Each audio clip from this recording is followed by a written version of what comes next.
შეხვედრა არ ქონია ღმერთთან. არც წმინდანები არის და მარტო წიგნიდან ლაპარაკობ რა და რამდენია ასეთი რა სასულიერო პირი გვინდა, ერისკაცი გვინდა თუ რა გვინდა, ხო? იმას არ უნდა ელოდო რომ მოვა და მოგაკითხავს რა, ისე დროს ხდება მაგი, როცა არ ელოდები. ჩვენზე არ არის დამოკიდებული. ამიტომ აი ერთმანეთს ხელი გაუწოდოთ რა, ასე გაყოფილი როგორია ეხლა რა.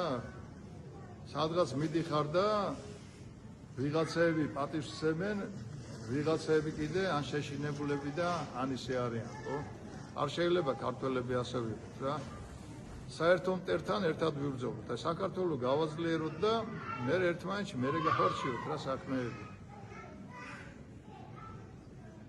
ღმერთს გაუხარდება თუ წმინდანინოს გაუხარდება ჩვენი ასეთი დაყოფა, ხო? დადგა ის დრო. ომებში არ ჩავერთეთ, ხო? და ეხლა ის დროა რომ ერთმანეთი ისე არ დავაზიანოთ, როდესაც სოფლიო გადანაწილება დაიწყება, ვიღაცის ხახაში არ მოგვიყვით რა. ვიყოთ ერთმანეთთან კარგად, რომ ერთმანეთს არ ვპროვდეთ. არ გავრბოდეთ უცხოეთში, რომ მოდი დაგვეხმარე და მე დავждები სათავეში, მე დავждები. არ შეიძლება ასე.